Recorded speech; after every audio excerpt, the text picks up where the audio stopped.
It is the Reflection Podcast, Season 3, and on this episode, I'm going to introduce to you a new professional church worker. Brittany Johnson is joining me in just a few moments, and she is going to be the new youth and family minister at St. Matthew Lutheran Church in Hawthorn Woods, where I am lead pastor and where this podcast originates from. We're going to talk about how she has been called by God and then equipped by God for this role of youth and family minister. And this also will serve as an introduction of Brittany to the people of St. Matthew, as well as to you. After the conversation is over, I'll tell you how you can get in touch with us here at St. Matthew. But right now, let's get into the program. Here's Brittany Johnson with me today on the Reflection Podcast. Joining me in the pastor's office today is Brittany Johnson. Thank you so much for being with me, Brittany. Yeah, thanks for having me. Awesome. So we're going to talk about your ministry. You are a student at Concordia, Wisconsin as we record this.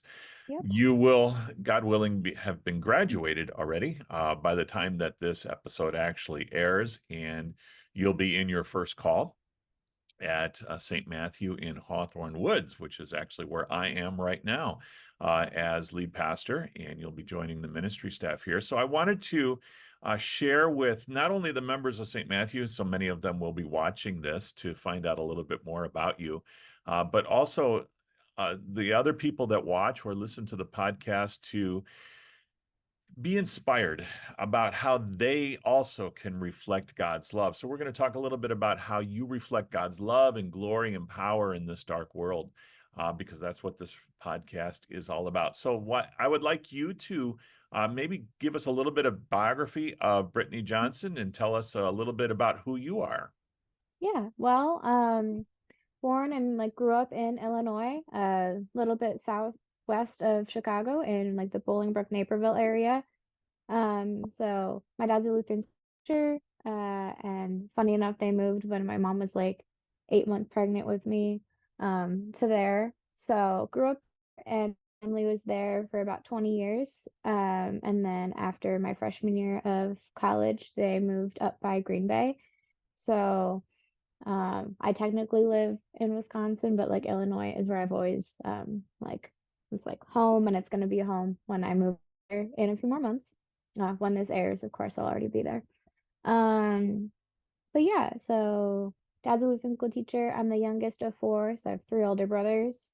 But they're all stuff, so I didn't have to deal with all the sports stuff. I actually know nothing about sports. I don't know. I did choir and stuff like that growing up. I was on a tech crew in high school, and at Concordia, I'm super involved in our campus ministry. What have I done? I was one of the leaders for our women's ministry my sophomore year, and then took on a role in our youth ministry for the past 2 years, leading that. So we take our group of us to congregations and in the area and hold lock-ins, and so play games with them, and then we have a devotion that we do with them as well, lead them in a worship type setting, sing songs, things like that, and that's been a lot of fun. And hopefully I'll get to do that with the youth at St. Matthew as well. Well, that is what we would like you to do. That certainly is an important aspect of church ministry is the youth. As I have often heard people say, youth, high school youth, elementary aged youth, young adults, these are the future of the church. And I like to try to correct that a little bit. They're not just the future of the church. They are the church now. Right. And they have something to contribute to us now. So that's going to be one of the goals that we have here at St. Matthew in reaching out to so many youth. We have a lot of youth in this area as it is, and we need someone to help us, especially us. We're a little bit further down the generational line from you, and to deal with them and sharing with them the changeless gospel, but also showing the church that the church is made up of more than just one generation of people. You're in school now. Tell us a little bit about that, the program that you're in and you're finishing up now. Yeah, so I'm in the director of church ministry and the way that that's set up in our degree works, like lays out on like paper, is that I'm a theology major, and then we have two minors. So one of them is in nonprofit stuff. So we take a bunch of classes, and I think six of them, and just like nonprofit management, fundraising, things like that. So we get our toe dip in that. And then our other minor is in some type of ministry. We pick a specialization. So a lot of us in the program are youth ministry. There's a few others that do like evangelism or outreach. We had someone that just graduated and is out like in Arizona doing like technical things. So I'm not sure what his like specific specialization like title was, but he does like the running of technical things. It's really kind of like a pick your own adventure in that one. Something that you are passionate about. We have a few that will be going to seminary to become deaconesses, things like that. So When you learn about nonprofits and those, what specifically, because the church is a nonprofit technically, what are some of the areas that churches do things in a nonprofit area? yeah, I would say that the nonprofit classes that we take, there a lot of times the professors, when they get us as a class, don't realize that we're all like going to church work. So sometimes they're a little bit more geared towards just like nonprofits in general. And then we have to then apply and say like, okay, I'm going into a church setting. And like there are a few that are gonna go off and like work an actual like nonprofit in like the way that you'd think about that, I guess. So trying to think of an example. In our profit fundraising and grant writing, which I took like 2 or 3 years ago, we talked a lot about the ways that you can fundraise with people. And the prof that we had for that is actually a pastor, and he like understood that we were all going into church work, so kind of had that spin on it. We talked about capital campaigns and things like that, which is something that church do. Um, so I would say like a little bit of both of learning in the church, but also exploring what like nonprofits in general do. Like we talk about like conflict of interest, which is a little bit different when you're working at church versus when you're working in other places and like a board. Uh, Nonprofits will answer to like a board where you have like your board of education, you have like the elders, or I guess you call them like the board of deacons at St. Matthew. Um, so I wouldn't say like I'm an expert in nonprofit work, but definitely have like an understanding of it, of um, like that there's things that you have to worry about, that there's paperwork you have to make sure that is filled out, um, and just ways to then fundraise and get your message out there. We took like a what's it called? Marketing. We took a marketing class a few years ago, and talked about different ways that like advertising happens. And that was more of like a advertising in general, but he also knew that we were all going to work, so tried to gear the material in that way a little bit. So I'd say like an introduction to a lot of different things that I can then apply to my work at a church. When a church is looking to start a capital campaign, that's something that you took a class in, at least you talked about some of the ideas, or in grant writing as well, because there's so much money out there for nonprofits, especially churches, to deal that. You've got all those resources somewhere in a file for us, I suppose. A little bit, yeah. I would say like um fundraising I'm good on. Grant writing we didn't cover as much in that class. But you know, a quick course and I'm sure I could figure it out. Good. Well, bring those resources with you. Those are Yeah. going to be very, very important for all churches, but Mhm. also our particular congregation. Talk about the theology a little bit. What kind of classes did you take in theology at Concordia? Oh, so many. A lot of them are like practical. So we had like friendship evangelism and Christian caregiving. So those are types of classes that are a little bit more practical and like how to like minister to people. But then we also have like the upper like higher theology classes. I took biblical theology my freshman year, which is kind of like learning the catechism again. Um, and then what else do we do? Lutheran Confessions. So getting to read that huge book and looking through that. And most recently, one of my theology classes that I had, because I've taken most of them by now, and now I'm doing like internship, things like that, and getting my last things checked off. I did Lutheran worship, which was actually a really interesting class.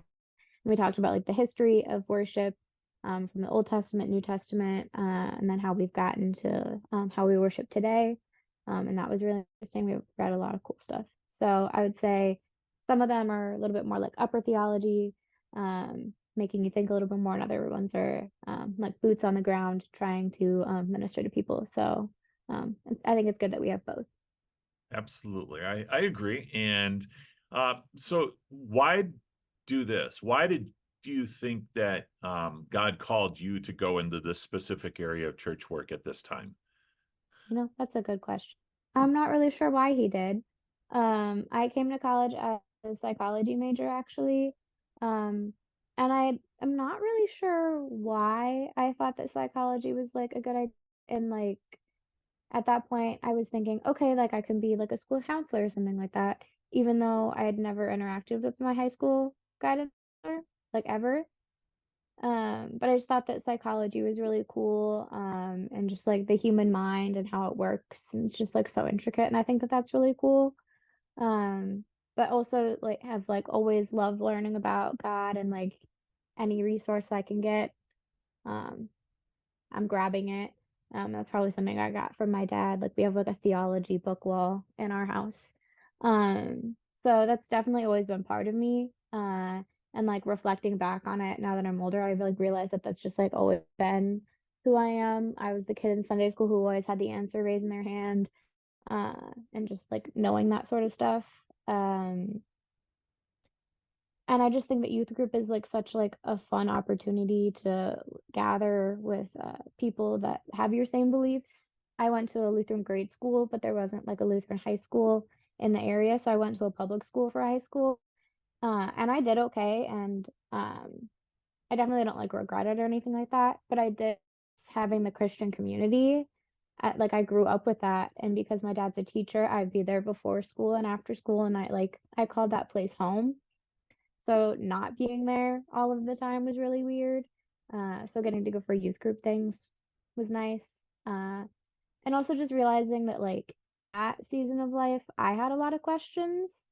Um, so going off to college, I was like, you know what? Like I want to be able to answer those kids' questions and like be that voice for them, that they can like come to me and ask the questions and be that safe space for them. And I just love theology classes. So coming in, I was like, okay, I'll do a few psychology classes, I'll do a few theology classes, just dipping my toe in freshman year. And within like a week of me being here, I was ready to time church work. Um, so switched over pretty quickly, and it's been the best decision I've ever made. So Why Concordia? Why did you pick Concordia, Wisconsin? um again, looking into schools, I knew that I wanted something a little bit smaller, that would be just a better fit for me. So my dad went to Concordia St. Paul, so I already like knew of the Concordias, and one of my older brothers actually went here to Concordia, Wisconsin. And so I knew that the campus. And for a while I thought about going into like a nursing type of profession. Growing up, I always said I was going to be a pediatric nurse until I got to high school and realized I don't like needles and that I actually wouldn't enjoy that. So I was familiar with this campus. I'd been here a couple times as my brother was going to school here. So I looked here and did a tour. I went to Concordia Ann Arbor because I knew that that was also fun, and Michigan sounded kind of fun. And I had looked into two other schools that were Christian, but not necessarily Lutheran. Um, and by the time like I actually had to make a decision and apply, I only applied to Concordia, Wisconsin. I was like, you know what? I think this will be a good fit. I liked it there. The people were nice when I visited. That's where I'm gonna go. And I'm glad that I chose here because obviously I switched from psychology to a church work thing. So it's good to go to a school that wasn't Lutheran so that I could get our Lutheran theology. Well, I agree with you, and I'm biased though as an alum of Yeah. Concordia, Wisconsin as well. But it is a wonderful campus and a great school, and the faculty certainly makes it uh, all that much better because they Mhm. care. You have a low student to teacher ratio, and you do learn a lot, and you make a lot of connections as well. I'm still best friends with four guys that I went to school with 40 years ago, so Mhm. those are lifelong friendships. What do you anticipate? You're going to graduate in May. God willing, all things go well. You'll be commissioned either end of June or first part of July. What do you anticipate doing as a director of church ministry in a parish? Bible studies, I'm sure. Trying to do some fun with youth. So obviously like teaching them the Bible and going over those sorts of things, covering questions that they might have about things that they are exposed to at school, and just like questions. So answering their questions that they have about stuff. Um, Sunday school, I'm sure that I'll have my hand in that a little bit. So curriculum. I don't have like an education background like personally, but I know a lot of people that are educators, so figure it out, I'm sure. Um, what else? You have to build relationships with the kids too, so I'm sure that I will be at plenty of football games and basketball games and choir and band concerts. Just that they know that I care, and that I'm someone that they can turn to. What else? We're going to think of Yeah. a lot of stuff for you to Oh, do, believe me. yeah, that'll be a bunch for me to do, I'm sure. Absolutely. And I Feeding of the think that, lambs. yeah, this particular area, and I think a lot of churches find this with their where they are in the especially in the suburban areas, you have a lot of high schools. We have one of the best high schools in the state. Stevenson High School is just down the road from us. We are actually in Hawthorn Woods here at St. Matthew, but Lake Zurich is basically the town. We share the same zip code with them, and they're one of the top schools in the state of Illinois as well. And then within 10 miles of us, we've got three other high schools. So you're going to have a lot of opportunity to reach out to those five high schools, but also um, dozens of elementary schools as well. And there is a lot of opportunity there, and we're really looking forward to being able to reach that segment because I think it's interesting. You started school, well, right at the height of the pandemic, I guess, or we were coming right out of the pandemic when you started school, and so many kids have gone through that, and that's such a unique situation and unique Hmm. circumstance, unique context that my generation doesn't understand as much, even though we went through it as well, but we didn't have to go through school through that. I Right, know that a yeah. lot of kids didn't make it. They, especially college kids, they decided they weren't going to be doing it that way, so they just went right onto the workforce. Hmm. And I think that's important to have someone that's gone through that um, in sort of you can relate to them more deeply, more one-on-one with them. What are some of the things that you are most looking forward to as a full-time church worker? You know, this is definitely why I went into this and I want to do this. Hmm. Yeah, I'm definitely excited to just like build and like establish some roots in the congregation. Um, being at school and not just like being in your church home all the time, and also like my church home being a different one than the one I grew up in, has been a little bit difficult. So I'm just excited to like build relationships with people, and just meet everyone. So that's definitely something I'm really looking forward to. Um, I'm really looking forward to working with the kids. I love kids. So kids of any age, I love them for different reasons. I do say that I like have like a special place in my heart for those that are like in the middle school, high school range, just because that's when you start asking questions, and like when you're little, you can like you kind of just follow what your parents tell you to do for the most part. But then once you get to like the middle school, high school, that's when you start kind of thinking of yourself and saying like, okay, like this is what we learned in Sunday school, but why? And so just getting to like answer those questions, and the amount of times I've been humbled by kids is so many. Like I think that I have my life together, and that like like I have a good relationship with the Lord, and they just, like blow me out of the water with the like faith that they have and just the trust that they have that God's going to provide for them. So definitely excited to meet all of the kids that you guys have there. Yeah, and just like being part of like a team of those like getting to minister to the community at internship. I'm at Grace in Menominee Falls, Wisconsin, and I love it there. And that's where I've been interning all year. And everyone's just like, it's just a big community and everyone loves each other. And so I'm just excited to be part of a team ministry, getting to share of Christ with the community.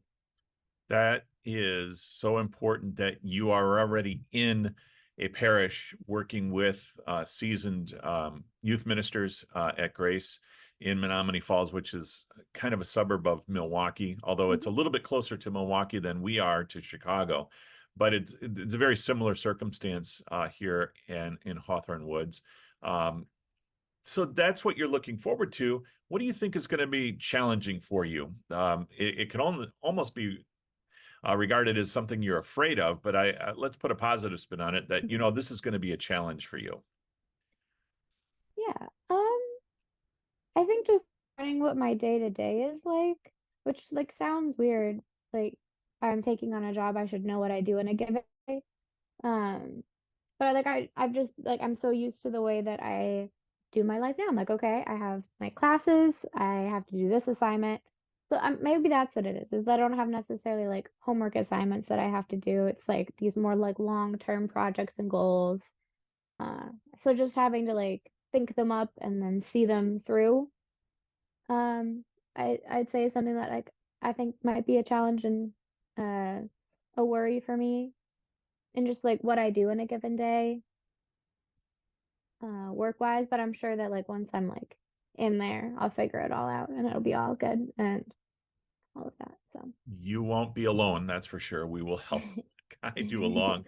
It is, I can appreciate how much that is a challenge. You're not exactly sure what you're going to be facing, but I think that Concordia has given you at least a foundation Mhm. to help guide you in those ways, in any situation that you might find yourself facing.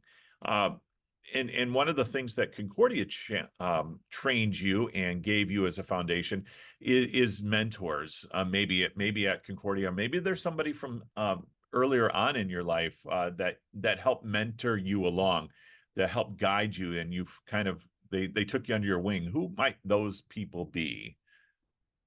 So many people. I have interacted with so many people in life that have been like instrumental in like a season or like, like through the whole thing. Um, I would say that like my dad is one that I've always looked up to. So from like baby till like still now, my dad is someone that I always turn to for that sort of stuff. He's such a faithful church worker. He really just he loves the Lord and being able to serve his people. Um, so definitely dad. I had some amazing teachers growing up, that just I love and were great. Um, like here at school, my freshman year, like you said, COVID was a thing that we had to deal with. So like my senior year was when everything shut down, and then luckily freshman year they did have campus open. I know that a lot of bigger schools, like my best friend, she didn't even get to go to school our freshman year of college. She stayed at home. Um, so luckily we got to go to school, but I was, it's hard to get out there and get involved in things. So one day I was like, you know what, Brittany, be brave. And I went to a Bible study being led by a woman named Darcy Poppy. Um, and so I went to that Bible study. And after that, I was like, this was a really cool lady. I want to meet her and like interact with her and like have a meeting with her and talk to her. So I had emailed her and she's like, yes, of course, Brittany, come to my office. Met with her. She got me plugged into some of the campus ministries that we have here, like the women's ministry and our like youth ministry. So the ones that I got involved in and did stuff with while I was here. And some of the other ministries too, just kind of telling me what campus ministry is, what they all had to offer, and telling me I should definitely go to that. And I actually got a job out of that meeting as well. So on campus, we have something called the Women's Leadership Institute. So it's run as like a nonprofit within Concordia that tries to equip women to serve in the church as like leaders.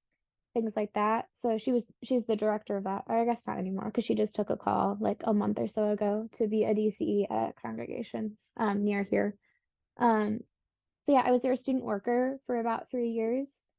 Um, and she's definitely been a mentor to me as I was just trying to like figure out life, and I'm like away from home for the first time and not really knowing what that is and just trying to figure out life. And I would say something that she was always really good about and something that I've learned from her is to just listen to people. So you go to and talk to her, and at the end of whatever conversation you have with her, she always wants to pray, and she will pray for the things that you said in that conversation, and she will pray for the things that you didn't say, but that she knows that you meant. And that's just like such a beautiful skill and gift that she has, and something that like I really try in my interactions with her, or with like from the interactions with her that I try to then do with other people, is that she's so intentional with the time that she has with people, and then she seeks to understand. And if she doesn't um, know exactly where you're coming from or what you're saying, she asks clarifying questions so she can understand. And that has been really, really helpful for me, just like learn and see her in that way and how she does that. So she's been a big piece of my life these past 4 years. Um, who else? I've had so many amazing professors while I've been here, but one that's like made like a huge impact on me is his name's Dr. Lane, Jason Lane. I had him for my Lutheran worship class this fall. And I maybe it was just that I really liked the content we were learning, or that he like taught it in a way that like made sense to me. But I had written a paper, and he's like, "Let's discuss this more."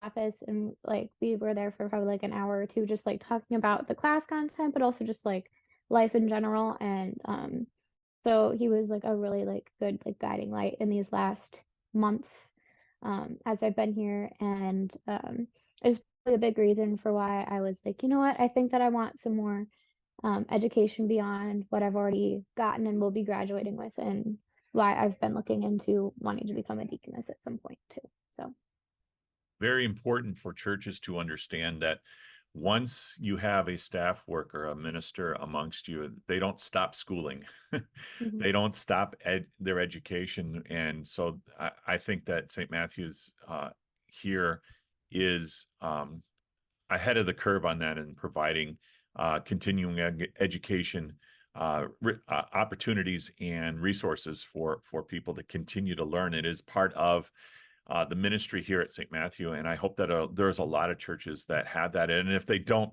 they can contact me, and I will Mhm. help them um, understand and how to implement that to continue that education. Our particular tribe of Christianity, the Lutheran Church Missouri Synod, we have a lot of opportunities for people to continue their education, their postgraduate education, so that the church is actually benefited. The church is blessed by God with ministers, youth ministers, pastors, teachers that can use the gifts that God has given to us as a church and as a people to continue that education, and so that other people can learn as well, because it certainly helps the congregations. It helps the church at large. I didn't throw this in the notes that I gave you prior to this, but books that you might be picking up, and I'm not necessarily talking about textbooks Mhm. at this point, but is there a couple books that you really enjoyed reading over the last year or so, Mhm. and what might those be, so that other people might have a blessing from them? Yeah. Kind of like ebbs and flows of when I have time to read books, but I'd say that like three books that I've really, really enjoyed, all of them I read with like back to back to back, which is kind of funny, last Christmas. So the first one I would say it's called Captivating. What is the author? John, no. Casey and John Eldredge, I think. So husband and wife, and they wrote this book together. So that's a book that I really, really enjoyed. My RA from last year told me about, and so I read it and loved it. Um, Another one would be Rest War by Ben Stuart. It's a good book. And what else? last one I would probably say in my top three is A Woman's Place by Katelyn, I think. Yeah, Katelyn Beatty, I think is her name. Yeah, I would say that those are probably like my top three on my bookshelf. Excellent. Yeah, I'm very familiar with Captivating, and all of John and Stacey Eldredge's books. It was 30 years ago I started in that with Wild at Heart by John Eldredge and Mhm. continued on, and my wife has read Captivating as well.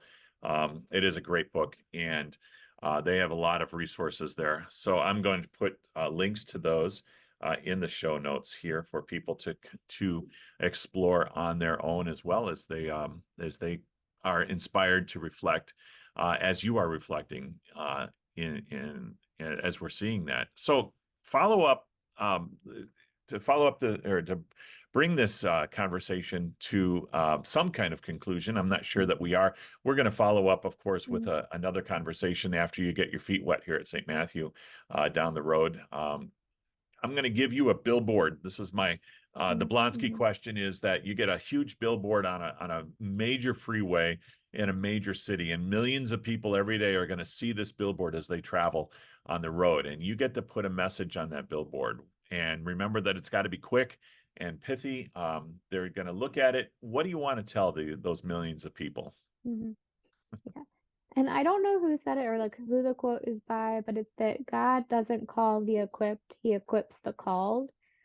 Or yeah, equips the called. So just I think that that's like just a good encouragement that y- there's and like throughout the Bible, all of these people say like, me? You want me to do it? Like Moses is like, I don't think I'm the right one.